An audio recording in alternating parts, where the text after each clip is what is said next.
Hello everyone.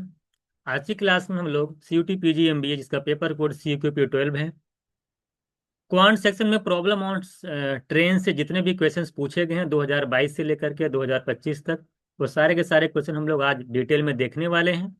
जैसा आप जानते हैं कि हम लोगों ने अभी जो है एक PYQ की एक सीरीज स्टार्ट की है, जिसके अंदर CUP12 में जितने भी टॉपिक्स दे रखे हैं, यानी कि टोटल 9 टॉपिक्स आपके सिलेबस में हैं, उन 9 टॉपिक्स के 2022 से लेकर के 2025 तक जो भी क्वेश्चंस NTA ने आपके एग्जाम में पूछ रखा है, वो सारे के सारे क्वेश्चन हम लोग यहाँ पे डिटेल में सॉल्व कर रहे हैं।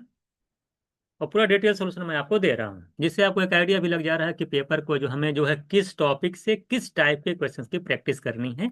एक आइडिया भी लग जा रहा है और साथ साथ आपका रिवीजन भी हो जा रहा है, प्रैक्टिस भी हो जा रही है। तो आज का जो टॉपिक है प्रॉब्लम्स ऑन ट्रेन है। तो टोटल यहाँ पर जो 2022 से लेकर 25 तक अगर हम बात करें, तो टोटल जो है यहाँ पे 6 क्वेश्चंस हैं।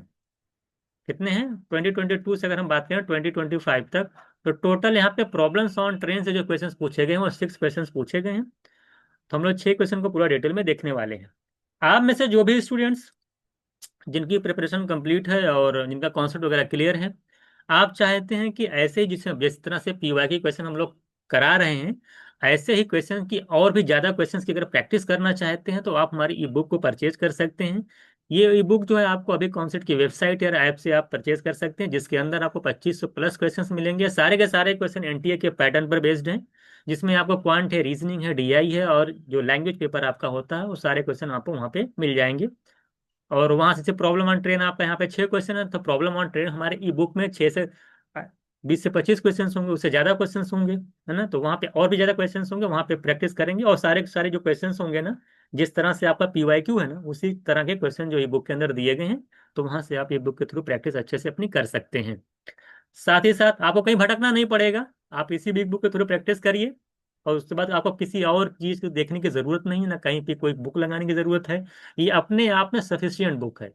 आपको भागने इधर उधर दौड़ने की कोई जरूरत नहीं है। जितना हम कराएंगे, जो मैं PYQ करा रहा हूँ, जो मैं कॉन्सेप्ट बता रहा हूँ, और साथ हमारी जो ये बुक है उसको आप करके चले जाइए। आपका एक भी क्वेश्चन बाहर नहीं जाने वाला है। हम लोग का पिछले 4 से 5 सालों का एक्सपीरियंस है, हम लोग लगातार इसी पे काम ही करते हैं।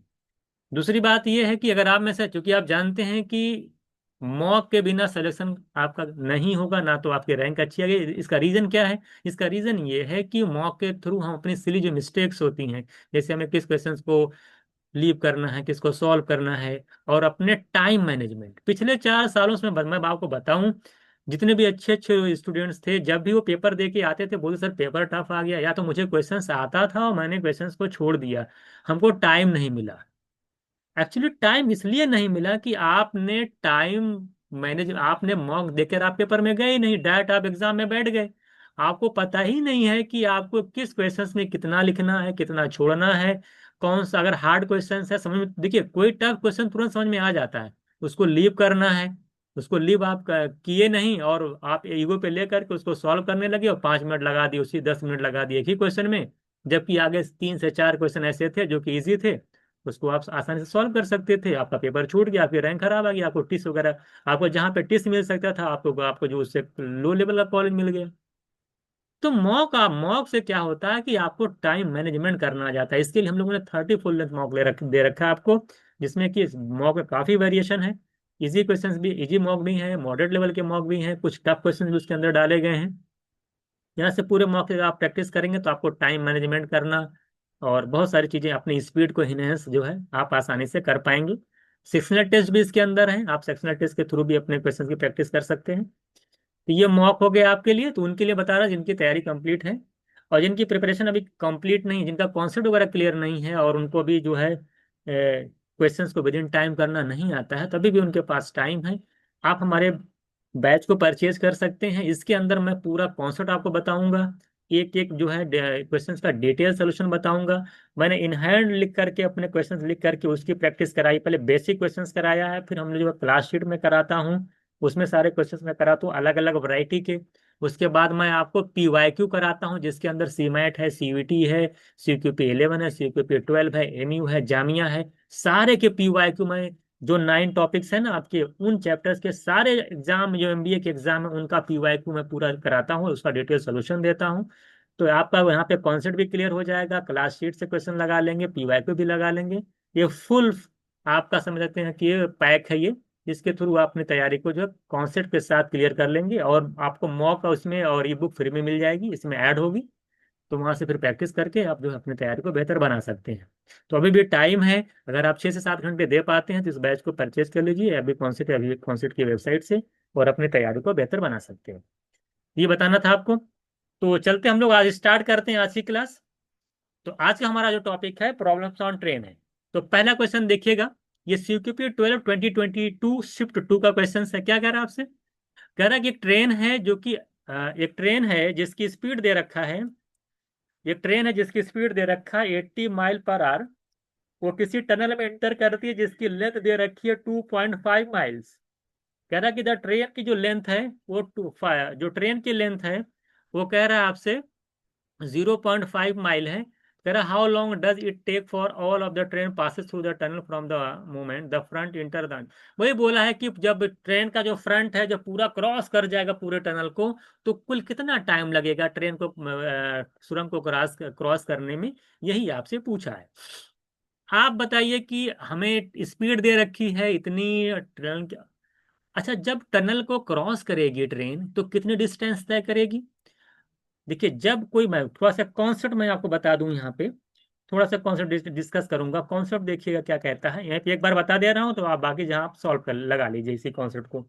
देखिए, जब जब कोई ट्रेन किसी पोल को क्रॉस करती है, किसी ट्री को, मान ली पोल है, किसी पोल को क्रॉस करती है, किसी ट्री को मान लेते हैं क्रॉस कर रही है, तो वो जो डिस्टेंस किसी मैन को क्रॉस कर रही, मान ले खड़ा है प्लेटफॉर्म पे, तो वो जो डिस्टेंस तय करती है अपनी लेंथ के बराबर डिस्टेंस का तय करती है। जब से मान आप मान लेते प्लेटफॉर्म पे खड़े हो, तो आपको जो ट्रेन क्रॉस करेगी तो मैं पूछूं कितना डिस्टेंस तय करेगी, तो जो ट्रेन की लेंथ होगी, क्योंकि आपकी लेंथ ट्रेन के कंपेरिजन में नेग्लिजिबल है, तो जो ट्रेन की लेंथ के बराबर डिस्टेंस वो तय करती है जब वो पोल को क्रॉस करे, मैन को क्रॉस करे या ट्री को क्रॉस करे। लेकिन जब कोई ट्रेन किसी प्लेटफॉर्म को क्रॉस करती है, मान लीजिए ट्रेन आपकी है, और जब यह ट्रेन किसी प्लेटफॉर्म को क्रॉस करती है या किसी ब्रिज को क्रॉस करती है, तो तब वो कितनी डिस्टेंस तय करती है? तब वो जो डिस्टेंस तय करती है ट्रेन की लेंथ और प्लस प्लेटफॉर्म की लेंथ या ब्रिज की लेंथ, दोनों के बराबर, दोनों के सम के लेंथ के बराबर डिस्टेंस तय करती है। तो ये अपने दिमाग में रखिएगा कि ट्रेन जब ब्रिज या प्लेटफॉर्म को क्रॉस करेगी या किसी टनल को क्रॉस करेगी, तो तब वो कितनी कुल डिस्टेंस तय करती है? अपनी ट्रेन की लेंथ, साथ ही साथ वो ब्रिज या टनल या प्लेटफॉर्म की लेंथ, दोनों का सम के बराबर डिस्टेंस तय करती है। और जब पोल को क्रॉस करती है या मैन को क्रॉस करती है, तो वो अपने लेंथ के बराबर डिस्टेंस तय करती है। और डिस्टेंस और स्पीड टाइम का फॉर्मूला दिमाग में रखिएगा, तो मैक्सिमम क्वेश्चन यहाँ पे आपके शॉर्ट आउट हो जाएंगे। जल्दी चलते हैं हम लोग, आप क्वेश्चन पे चलते हैं हम लोग। क्या कह रहा है कि ट्रेन की जो स्पीड है कितनी है? ट्रेन की जो स्पीड दे रखा है आपकी, वो दे रखा है 80 mile per hour. 80 mile per hour दे रखी है, और टनल की लेंथ है 2.5 और ट्रेन की लेंथ है 0.5। तो मैं अगर कहूँ कि टनल की लेंथ 2.5 है, 0.5 ट्रेन की लेंथ है, तो ट्रेन कुल कितनी डिस्टेंस तय करेगी उस टनल को जब क्रॉस करेगी? जो ट्रेन डिस्टेंस तय करेगी, जैसे अभी कॉन्सेप्ट मैंने आपको बताया कि टनल की लेंथ और प्लस ट्रेन की लेंथ दोनों का सम करेंगे, तो ये कुल मिलाकर के 3 आ जाएगा। तो 3 माइल की डिस्टेंस तय करेगी जब वो टनल को क्रॉस करेगी। तो डिस्टेंस पता चल गया, ट्रेन की स्पीड पता चल गई, तो क्या मैं टाइम निकाल नहीं पाऊंगा? डिस्टेंस होता है स्पीड इनटू टाइम, डिस्टेंस होता है स्पीड इनटू टाइम। तो टाइम निकालेंगे तो डिस्टेंस बाय स्पीड। तो डिस्टेंस कितनी है? 3 माइल। और स्पीड कितनी है? डिस्टेंस 3 माइल है, और स्पीड आपकी है 80 माइल पर आवर। ये टाइम निकल के आएगा घंटे में। तो जब आप 60 से मल्टीप्लाई करोगे तो मिनट में टाइम चूंकि दे रखा, तो मिनट में निकल के आ जाएगा। यहाँ से 0 0 कैंसिल करोगे, 2 4 और 2 3 तो 9/4 आएगा। कितना आएगा? 9/4 मिनट्स आएगा। ध्यान से देखिएगा, बहुत लोग कन्वर्ट नहीं कर पाते हैं। 9/4 का मतलब, देखिए, 4 2 8 डिवाइड करिए, तो 4 2 8, 2 मिनट हो गया। बचेगा एक कैरी, तो 1/4 बच जाएगा। तो 1/4 मिनट्स को जब आप सेकंड में कन्वर्ट करोगे, तो 60 से मल्टीप्लाई कर देना, ये 15 आ जाएगा। तो 2 मिनट और 15 ये सेकंड आएगा। तो 2 मिनट्स 15 सेकेंड्स आपका आंसर हो जाएगा, यानी 2 मिनट और 15 सेकेंड। कुछ लोग कन्वर्ट नहीं कर पाते हैं कि 9/4 मिनट को कैसे कन्वर्ट करेंगे। तो बहुत सिंपल सी बात है यार, 4 2 8 कर लो, 8 2 मिनट हो गया, पूरा पूरा कंप्लीट गया। एक बच जाएगा तो 1/4 बचा ना, डिवाइड करोगे 1 कैरी बच जाएगा तो 1/4 मिनट आएगा। 60 से मल्टीप्लाई करोगे तो 15 सेकेंड्स आ जाएंगे। इस तरह से निकाल लो, ठीक है। तो 2 मिनट 15 सेकंड मेरा आंसर हो जाएगा। आई थिंक आप समझ गए होंगे। तो ऑप्शन कौन सा सही है? Option C is right answer. हम लोग चलते हैं नेक्स्ट क्वेश्चन पे। ये क्या कह रहा है? कह रहा है कि two train of equal length are running on parallel track in the same direction at 40 kilometre per hour 30 kilometre per hour. Running same direction, बात देखिएगा तो यहाँ पे क्वेश्चन देखिएगा, सेम डायरेक्शन की बात कर रहा है। एक की स्पीड है 40, एक की स्पीड है 30। कह रहा है कि जो फास्टर ट्रेन है स्लोअर ट्रेन को जाहिर सी बात क्रॉस करेगी, और कह रहा है कि क्रॉस करती है 54 सेकेंड्स में। तो बताना है कि दोनों ट्रेन की लेंथ क्या क्या है, जबकि दोनों ट्रेन की लेंथ सेम है। तो देखिए क्वेश्चन मैं बनाता हूँ कैसे सॉल्व होगा। बहुत ही इजी क्वेश्चन है, लेकिन मैं पूरा डिटेल में आपको समझाऊंगा। देखिए दो ट्रेनें हैं, एक की स्पीड कितनी है 40 किलोमीटर पर आवर, और एक की स्पीड कितनी है 30 किलोमीटर पर आवर। मान लो ये अपने ट्रैक पे चल, पैरेलल ट्रैक है दोनों, ये अपने ट्रैक पे चल रही है, ये अपने ट्रैक पे चल रही है। जाहिर सी बात है, ये यहाँ से मूव कर रही है, ये ऐसे मूव कर रही है, दो ट्रेनें हैं। तो देखिए अब टाइम कितना लग रहा है? टाइम लग रहा है 54 सेकेंड्स का, टाइम दे रखा 54 सेकेंड्स का लग रहा है। यहाँ पे फिर मैं बताता हूँ, जब दो ट्रेनें जब एक ही डायरेक्शन में चलती हैं तो वहां पे रिलेटिव स्पीड निकालती हूँ। रिलेटिव स्पीड क्या आती है? जब सेम डायरेक्शन में चलेंगे तो रिलेटिव स्पीड जो ट्रेन की आएगी वो कितनी आएगी? आप जानते हैं सेम डायरेक्शन में माइनस हो जाता है, 40 में से 30 माइनस कर देंगे तो 10 किलोमीटर पर आवर की स्पीड आएगी, और ये रिलेटिव स्पीड आएगी। ये हो गई। डिस्टेंस कितनी तय करेगी ये बताना हमको। अब हम निकाल लेंगे। देखिए जब एक ट्रेन दूसरे ट्रेन को क्रॉस करेगी तो जो डिस्टेंस तय करेगी वो दोनों ट्रेन, मान ले L1 और प्लस L2, मान ले पहले ट्रेन की लेंथ L1 है और दूसरे ट्रेन की लेंथ मान लेते L2 है। तो जब एक ट्रेन फास्टर ट्रेन क्रॉस करेगी स्लोअर ट्रेन को, तो वो जो डिस्टेंस तय करेगी फास्टर ट्रेन की लेंथ और जो स्लोअर स्पीड वाली ट्रेन है उसकी लेंथ के सम के बराबर डिस्टेंस तय करेगी। ये माइंड में आपको होना चाहिए। और distance equals to speed into time वाला फॉर्मूला आपके दिमाग में होना चाहिए। बाकी क्वेश्चन में कुछ रहा ही नहीं। तो डिस्टेंस कैसे निकलती है? डिस्टेंस जैसे अभी बताया मैंने कि स्पीड इनटू टाइम। तो डिस्टेंस हो जाएगा स्पीड, स्पीड कौन सी लेंगे आप? Relative speed. दो ट्रेन के कंपेयर की बात चल रही है, सेम डायरेक्शन में चल रहे हैं, तो यहाँ पे हम लेंगे रिलेटिव स्पीड। और रिलेटिव स्पीड कितनी है? 10 किलोमीटर पर आवर। क्योंकि मीटर में आंसर आ रहा है, स्पीड किलोमीटर पर आवर में है, तो इसको मीटर पर सेकंड में बनाने के लिए 5/18 से मल्टीप्लाई जब करोगे ये मीटर पर सेकंड बदल जाएगा। ये अभी आपकी स्पीड हो गई 10 × 5/18, ये मीटर पर सेकंड में स्पीड हो गई। अब स्पीड इंटू टाइम, टाइम कितना लगा है? 54 सेकेंड्स दिखा है कि फर्स्ट ट्रेन स्लोअर ट्रेन को 54 सेकेंड में क्रॉस की है। यहाँ पे 54 लिख देंगे। तब यहाँ से अगर आप सॉल्व करते हैं 18 3 × 54 होता है, 10 3 × 30 और इंटू 5 करेंगे तो 150 मीटर। कितना आ गया? 150 मीटर। आप टोटल डिस्टेंस ट्रेन ने तय की 150 मीटर, और अभी आपने देखा है डिस्टेंस तय करेगी ये दोनों ट्रेन के लेंथ के सम के बराबर तय करेगी। जब दोनों ट्रेन की लेंथ इक्वल है, इसका मतलब ये है कि पहले वाले ट्रेन की लेंथ कितनी हो रही होगी? 75 मीटर। ये भी थे कि 75 मीटर, ये भी दोनों बराबर होंगे, 75 75। तो आपसे पूछा था हर एक ट्रेन की लंबाई क्या होगी, तो 75 मीटर। बराबर बराबर थे तो मैंने बांट दिया 75 75। 150 मीटर था, दो दो दो दो ट्रेनें हैं, दोनों इक्वल लेंथ की है, तो 75 की या 75 की। तो आई थिंक क्वेश्चन आप अच्छे से समझ गए होंगे। तो मैं पूरा डिटेल में आपको बता रहा हूँ, हालांकि ये सब बहुत इजी क्वेश्चंस हैं। डायरेक्ट आपको बस क्या, आप एग्जाम में जब जाते तो सोल्यूशन कैसे करेंगे?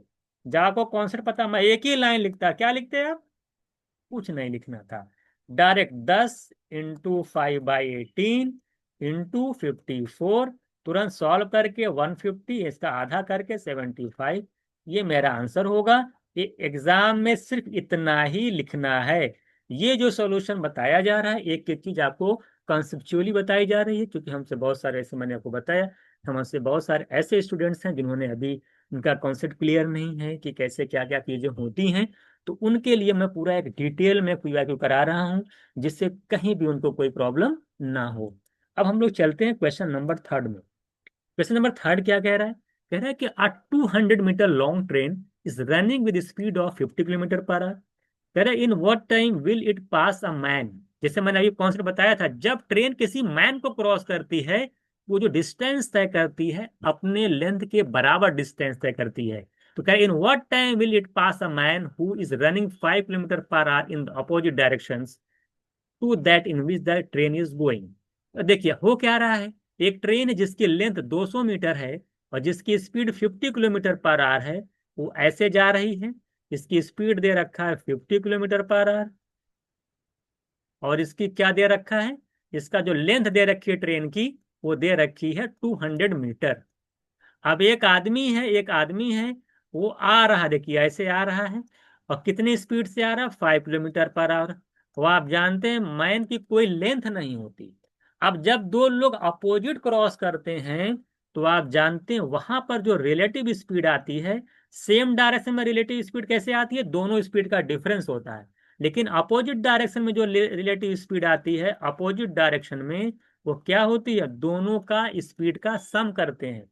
आप प्रैक्टिकली देखो, जब दो लोग सामने से आते हैं तो बहुत तेज क्रॉस करते हैं, तो 50 किलोमीटर पर आवर इसकी स्पीड है, 5 इसकी है, तो रिलेटिव स्पीड हो जाएगी 50 + 5 करेंगे तो 55 किलोमीटर पर आवर, ये हमारी रिलेटिव स्पीड हो जाएगी। यहां पे अगर मैं पूछूं डिस्टेंस, जब जब ट्रेन मैन को क्रॉस करेगी तो कितनी डिस्टेंस तय करेगी, जब ट्रेन किसी मैन को क्रॉस करती है, या किसी पोल को क्रॉस करती है, या किसी ट्री को क्रॉस करती है, तो जो डिस्टेंस तय करती है वो अपने लेंथ के बराबर तय करती है। यानी यहाँ पे जो ट्रेन डिस्टेंस तय करेगी वो 200 मीटर की तय करेगी। कितनी करेगी, 200 मीटर। तो अगर हमें डिस्टेंस इक्वल्स टू, वही फॉर्मूला फिर एकदम same to same, distance equals to speed into time. आपसे पूछा क्या है, कह रहा है ना इन व्हाट टाइम, टाइम पूछा कि कितने टाइम में ट्रेन जो है मैन को क्रॉस कर जाएगी, तो टाइम इक्वल्स टू होगा डिस्टेंस अपॉन स्पीड। तो time equals to distance upon speed. तो डिस्टेंस कितनी तय करेगी जब मैन को क्रॉस करेगी ट्रेन, तो 200 मीटर की डिस्टेंस तय करेगी। कितने टाइम में, सॉरी कितने स्पीड में, स्पीड दे रखा 55 kilometre per our, 55 kilometre per our में दे रखा है, डिस्टेंस मीटर में है। तो इस स्पीड को कैसा क्या करना पड़ेगा, मीटर पर सेकंड में बनाना पड़ेगा।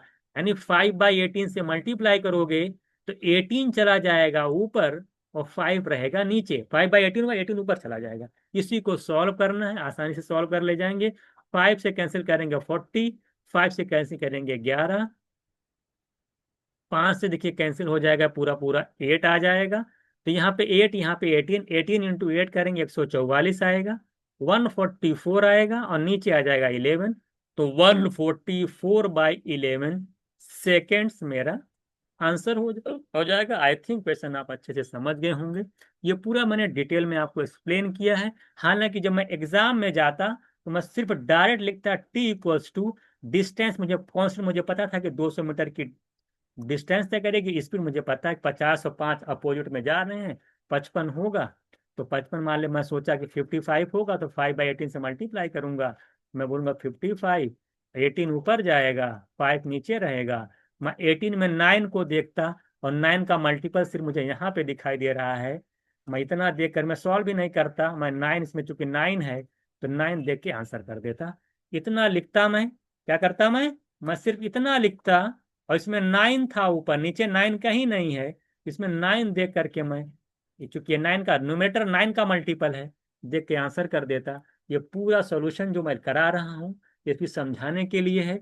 ये एग्जाम में लिख करने वाला सॉल्यूशन सिर्फ यही है, एक लाइन और 9 का मल्टीपल, बाकी कुछ नहीं।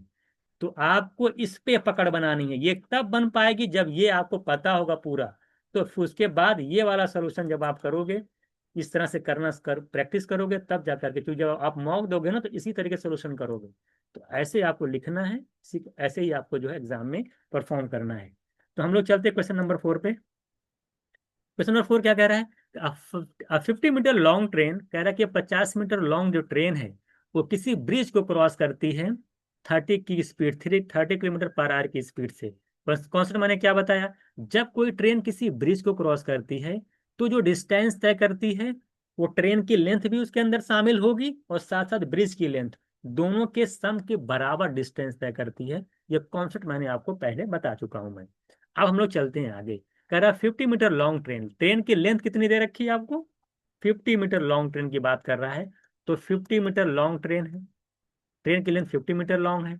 कह रहा वो एक ब्रिज को क्रॉस करती है और कितने स्पीड से, स्पीड जो ट्रेन की दे रखी है, स्पीड ऑफ द ट्रेन दे रखी है 30 किलोमीटर पर आवर।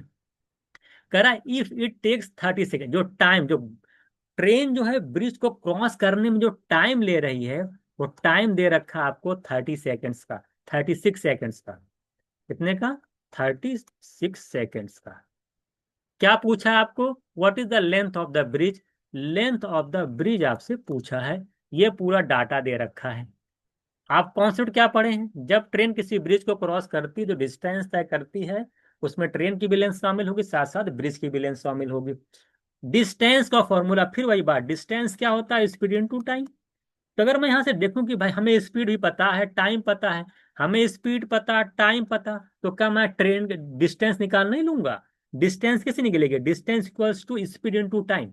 तो ट्रेन की स्पीड है 30 किलोमीटर पर आवर, ये किलोमीटर पर आवर में, इसको मीटर पर सेकंड में बदलिए क्योंकि टाइम सेकंड्स में दे रखा है। इसको 5/18 से जब आप मल्टीप्लाई करोगे ये मीटर पर सेकंड बदल जाएगा। ये हो गई स्पीड, और टाइम कितना है 36 सेकेंड्स। मल्टीप्लाई करोगे तो ये पूरी ट्रेन जो है डिस्टेंस कितनी तय की, पूरी डिस्टेंस ये निकल के आ जाएगी डिस्टेंस। और इस डिस्टेंस में ट्रेन की भी लेंथ है, साथ साथ ब्रिज की भी लेंथ है। यहाँ पे एल प्लस बी मैं लिख देता हूँ, तो T plus B, L T plus B, train की लेंथ प्लस बी और ब्रिज की लेंथ। ठीक है, ये दोनों शामिल है। अब सॉल्व कर लीजिए, 18 2 और 32 जा 60 और प्लस इंटू 5 करेंगे तो आ जाएगा 300 मीटर। कितना आ गया, 300 मीटर। ये डिस्टेंस ट्रेन ने तय की 300 मीटर। कॉन्सेप्ट क्या कहता है, इस डिस्टेंस में ट्रेन की भी लेंथ है और साथ साथ किसकी लेंथ है, ब्रिज की भी लेंथ है। तो ट्रेन की भी लेंथ है और ब्रिज की भी लेंथ है। और अब यानी 300 में ट्रेन की लेंथ है और ब्रिज की भी लेंथ है, जबकि ट्रेन की लेंथ आपको गिवन है, कितनी है ट्रेन की लेंथ आपको, 50 मीटर। तो अगर 300 मीटर में से 50 मीटर ट्रेन है तो ब्रिज कितना है, इसमें से क्या करेंगे, अगर 50 मीटर माइनस कर देंगे तो ये जो 250 मीटर होगा ये ब्रिज की लेंथ हो जाएगा। तो मेरा आंसर हो जाएगा 250 मीटर। आई थिंक कॉन्सेप्ट आप अच्छे से समझ होंगे। हालांकि एक लाइन का क्वेश्चन है, मैं डायरेक्ट क्या करता 30, मैं एग्जाम में क्या करता, डायरेक्ट यहाँ सोल्यूशन करता, डी इक्वल्स टू यहीं से लिखना स्टार्ट करता, 30 × 5/18 इंटू क्या करता 36, इसको सॉल्व करके लिखता 300 मीटर। 300 में से, ये 300 में ट्रेन और ब्रिज दोनों है, अगर हम इसमें से ट्रेन माइनस कर देंगे 50 मीटर तो जो 250 मीटर आएगा, 250 मीटर आएगा। यही मेरा आंसर हो जाएगा ब्रिज की लेंथ। तो 10-15 सेकेंड का क्वेश्चन है, हालांकि मैं इसको डिटेल में आपको एक्सप्लेन यहाँ पे किया है। आई थिंक ये क्वेश्चन भी आप अच्छे से समझ गए होंगे। अब हम लोग चलते हैं नेक्स्ट क्वेश्चन पे। क्वेश्चन नंबर 5 देखिएगा क्या कह रहा है आपसे। कह रहा है कि two train are coming from opposite direction with speed of 75 kilometre per hour, 100 kilometre per hour on two parallel track. देखिए दो पैरेलल ट्रैक हैं, मान लेते हैं दो हैं। तो देखिए एक वाली ट्रेन क्या कर रही है, एक जो है कह रही है 75 किलोमीटर, मान लो पैरेलल ट्रैक ऐसे रहे होंगे दो, ठीक है। तो एक जो जा रही है 75 किलोमीटर पर आवर से, मान लो अगर ये इधर जा रही हैं तो ये वाली जो पैरेलल ट्रैक ये इधर आ रही हैं कितने की स्पीड से, 100 किलोमीटर पर आवर की स्पीड से। दो ट्रेनें हैं, एक 75, दोनों अपोजिट, एक दूसरे के अपोजिट आ रही हैं, एकदम सामने सामने आ रही हैं। तो 75 किलोमीटर की 100 किलोमीटर के स्पीड से आ रही हैं। और जो डिस्टेंस इनके बीच जो गैपिंग है वो दे रखा, कितने का गैप है, 100। मान लो पहली ट्रेन यहाँ पे है, दूसरी ट्रेन मान लो यहाँ पे, और जो डिस्टेंस का जो गैप है इनके बीच वो 100 मीटर का है, 100 किलोमीटर का, मीटर नहीं 100 किलोमीटर का गैप है, ये दे रखा है। तो ये बताइए, कह रहा है कि आफ्टर टी, और कह रहा है कि 100 kilometre at some moment the distance between them is 100 kilometre, after T hours कह रहा है कि distance between them is again 100 kilometre. कह रहा है कि टी मान देखिए होता क्या है।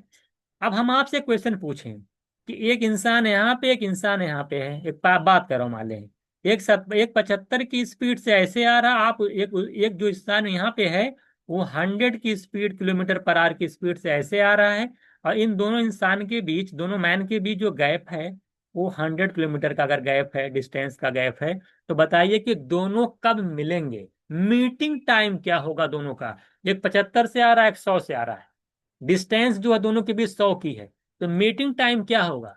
तो मीटिंग टाइम कैसे निकलेगा, मीटिंग टाइम कैसे निकलता है भाई, दोनों अपोजिट डायरेक्शन में आ रहे हैं, रिलेटिव स्पीड का कॉन्सेप्ट लगेगा। तो दो लोग जब अपोजिट आते हैं तो जो स्पीड क्या होती है, ऐड हो जाती है, टाइम होता है डिस्टेंस अपॉन स्पीड। तो यहाँ पर जो डिस्टेंस दे रखी है 100 किलोमीटर, और स्पीड जो होगी दोनों ऐड हो जाएगी, तो 100 + 75 ऐड करेंगे 175, अगर 25 से इसको कैंसिल करेंगे तो 25 4 जा और 25 7 जा, यानी 4/7 आवर्स, 4/7 आवर्स में वो लोग मिलेंगे, क्या हो जाएंगे, चार। अगर 100 किलोमीटर का गैप है, एक 75 से आ रहा है, 100 किलोमीटर की स्पीड से एक दूसरे की तरफ आ रहे हैं, अगर शुरू में इनका बीच 100 किलोमीटर का गैप है, तो रिलेटिव कॉन्सेप्ट से मैंने ये निकाल लिया कि दोनों कब मिलेंगे, 4/7 आवर्स में उनके मीटिंग टाइम हो जाएगा। जैसे मान लें किसी पॉइंट पे मिले 4/7 आवर्स में, अब क्या होगा, ये वाली ट्रेन इधर चली गई, ये हमारे यहाँ मिल रहे हैं, और ये जो 100 वाली स्पीड ट्रेन कह रहा है हमारे इधर चली जाएगी, ये जा रही है इधर, ये मान लेते हैं मीटिंग टाइम। तो कह रहा है कि after T hours the distance between them is again 100 kilometre. अब मान ले यहाँ पे पहुंच गई, और ये मान लेते हैं कि यहाँ पे पहुंच गई, ये वाली जो फास्टर ट्रेन थी, तो ये जो गैप आ रहा है ना, ये जो गैप आ रहा है, कह रहा है अब भी 100 किलोमीटर का है।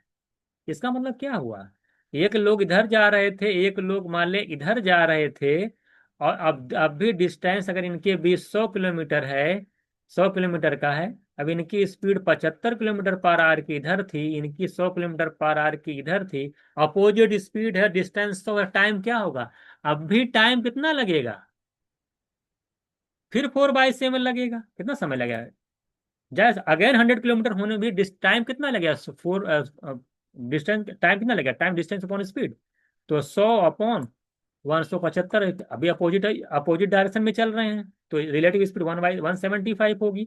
यहाँ से भी सॉल्व करेंगे तो 4/7 आवर्स आएगा। तो ये जो, तो पहले आके मिले, फिर एक दूसरे से जुदा हो गए, 100 किलोमीटर फिर डिस्टेंस हो गई, तो कुल कितना ये जो काम हुआ है, पहले मिलना फिर 100 किलोमीटर की डिस्टेंस होना, ये टोटल जो टाइम लगा बोला है कि टी आवर्स लगे हैं, कैपिटल टी आवर्स। और ये कैपिटल टी आवर्स की वैल्यू कितनी होगी, पहले जब मिले होंगे तो 4/7 आवर्स लगा है, और फिर जब एक दूसरे से अलग हुए, 100 किलोमीटर का गैप आया, तब भी 4/7 आवर्स लगा। और ये 4/7 जब आप ऐड करोगे, 8/7 आवर्स लगेगा। और वही क्वेश्चन में दे रखा कि टी आवर्स लगे हैं, टी आवर्स का मतलब 8/7 आवर्स लगे हैं, और 8/7 का मतलब हो जाएगा कि आपका वन वन बाई, अगर फ्रैक्शन में कन्वर्ट करेंगे तो 8 7 जा 7, 1/7 आवर्स, 8/7 के ये चाहिए कि ये बात एक ही है। क्वेश्चन समझ गए कि नहीं, इजी क्वेश्चन था। देखिए पहले क्या होगा, 100 किलोमीटर का डिस्टेंस था, 75 से ये, 100 से ये मिलेंगे 4/7 आवर्स में, फिर डिस्टेंस फिर 100 किलोमीटर होगी, तब भी 4/7 आवर्स लगेगा। मैंने बताया कि वही वही वाला अपोजिट डायरेक्शन है, 100 किलोमीटर की डिस्टेंस है, टाइम क्या लगेगा, डिस्टेंस अपॉन स्पीड, 100/100, 100 + 75। तो ये जो मिलना और फिर 100 किलोमीटर का होना, ये टी, कैपिटल टी आवर्स लगा है। तो कुल टाइम कितना लगा, पहले मिलने का 4/7, फिर अलग होने का 4/7, यानी 8/7 लगा। इसी 8/7 की वैल्यू आपसे पूछा था। आई थिंक क्वेश्चन आप समझ गए होंगे। तो यहाँ पे आंसर हो जाएगा 1/7 आवर्स। नेक्स्ट देखिए क्या कह रहा है, कह रहा है train running the speed of 90 kilometre per our. एक ट्रेन है जिसकी स्पीड कितनी आपकी दे रखी है, कह रहा है ट्रेन की जो स्पीड है वो 90 किलोमीटर पर आवर है। कह रहा है कि वो क्रॉस करती है एक प्लेटफॉर्म, प्लेटफॉर्म की लेंथ दे रखी है, एक प्लेटफॉर्म जिसकी लेंथ है 250 मीटर, उसको वो क्रॉस करती है, कितने टाइम में, टाइम दे रखा है 26 सेकेंड्स। क्या भाई, बिल्कुल कह रहा what is the length of train. अभी मैं इससे पहले क्वेश्चन कराया था जिसमें हमें ट्रेन की लेंथ दे रखा था, और हमसे ब्रिज की लेंथ पूछा था। अब की बार सेम वही क्वेश्चन है, ट्रेन की स्पीड दे रखा है, ट्रेन ने प्लेटफॉर्म को कितने टाइम में क्रॉस किया ये भी दे रखा है। अब कोई ट्रेन की लेंथ नहीं दे रखा है, प्लेटफॉर्म की लेंथ दे रखा है। तो पूछा, जरा बताइए कि प्लेटफॉर्म की लेंथ, ट्रेन की लेंथ क्या, अब की बार ट्रेन की लेंथ पूछ लिया। सेम वही कॉन्सेप्ट मैंने आपको बताया था, जो डिस्टेंस तय करेगी ट्रेन जब प्लेटफॉर्म को क्रॉस करती है, तो जो डिस्टेंस ट्रेन तय करती है उसमें प्लेटफॉर्म की भी लेंथ होगी और साथ ही साथ ट्रेन की भी लेंथ होगी। तो डिस्टेंस का फॉर्मूला क्या होता है? डिस्टेंस इक्वल्स टू होता है स्पीड इनटू टाइम। अब ट्रेन की स्पीड है 90 किलोमीटर पर आवर, इसको मीटर पर सेकंड में आप बदल लीजिएगा, क्योंकि रेल ट्रेन की लेंथ आपको मीटर में निकालनी है। तो 90 किलोमीटर पर आवर को मीटर पर आवर बदलने के लिए, आप मीटर पर सेकंड में बदलने के लिए 5/18 से मल्टीप्लाई करोगे। ये मीटर पर सेकंड में ट्रेन की स्पीड हो गई। टाइम कितना लग रहा है? 26 सेकेंड्स का। सॉल्व कर लीजिए, देखिए कितना आ रहा है। अगर आप देख पा रहे हैं 18 5 90 होता है। तो 25 × 26 करेंगे, तो 25 × 20 करेंगे 500, और 25 को 6 मल्टीप्लाई करेंगे 150। तो 25 × 26 जो आएगा वो 650 मीटर आएगा। अब ये जो 650 मीटर है, मैंने बार बार कौन सा बताया, इसमें ट्रेन की भी लेंथ है और साथ ही साथ प्लेटफॉर्म की भी लेंथ है। यानी 650 मीटर में ट्रेन की भी लेंथ शामिल है और प्लेटफॉर्म की भी लेंथ शामिल है। अगर 650 में अगर प्लेटफॉर्म 250 मीटर का है तो ट्रेन कितने की है? 650 में से ही 250 माइनस कर दीजिए 250, तो हमें ट्रेन की लेंथ मालूम चल जाएगी। तो सॉरी, तो 650 में से 250 माइनस करेंगे तो 400 मीटर मेरा आंसर हो जाएगा। यानी 400 मीटर जो होगी वो आपकी ट्रेन की लेंथ होगी। ये बिल्कुल कॉन्सेप्चुअल क्वेश्चंस हैं, इजी क्वेश्चंस हैं। इसमें हम लोगों ने अच्छे से इसको देख लिया। आई थिंक क्वेश्चन आप समझ गए होंगे। तो इस तरीके से टोटल 6 क्वेश्चन आपके एग्जाम में आए थे। हमने 6 क्वेश्चंस को पूरा डिटेल में एक्सप्लेन किया है। आई थिंक जो चाहे जो पढ़े भी ना हुए हों उनको भी समझ में आ रहा होगा, जिन्होंने पहले से पढ़ रखा है उनको तो समझ में आ ही रहा होगा। और मैं ये भी बताने की कोशिश किया हूँ कि यार जब आप एग्जाम में जाओगे तो ये सब लिखना उखना मत जा करके कि L=this, स्पीड=डी से तीर बना के इधर आ रही उधर जा रही, फिर ये सब कुछ लिखना नहीं एग्जाम में। ये तो समझाने के लिए है। एग्जाम ओरिएंटेड सोल्यूशन आपको यहाँ से होना चाहिए, तब आएगा जब आप प्रैक्टिस, जब कॉन्सेप्ट आपके दिमाग में रहेगा तो आप यहीं से प्रैक्टिस करना स्टार्ट करोगे। इस तरह का समझ, देखिए यहाँ पे भी मैंने समझाया कि देखिए मैं तो पूरा डिटेल बताया हूँ आपको, लेकिन सॉल्यूशन आपका यहाँ भी इस तरह से करना होगा एग्जाम के अंदर, जब आप एग्जाम हॉल में रहेंगे तो ये 6 क्वेश्चन मैंने आपको डिटेल में एक्सप्लेन किया। आई थिंक आप पूरे क्वेश्चंस को अच्छे से समझ गए होंगे। तो प्रॉब्लम ऑन ट्रेन से किस टाइप के क्वेश्चन पूछे जाते हैं आपको एक आइडिया भी लग गया होगा। तो हम लोग नेक्स्ट क्लास में एक और टॉपिक के साथ जो है फिर मिलते हैं। ठीक है फिर।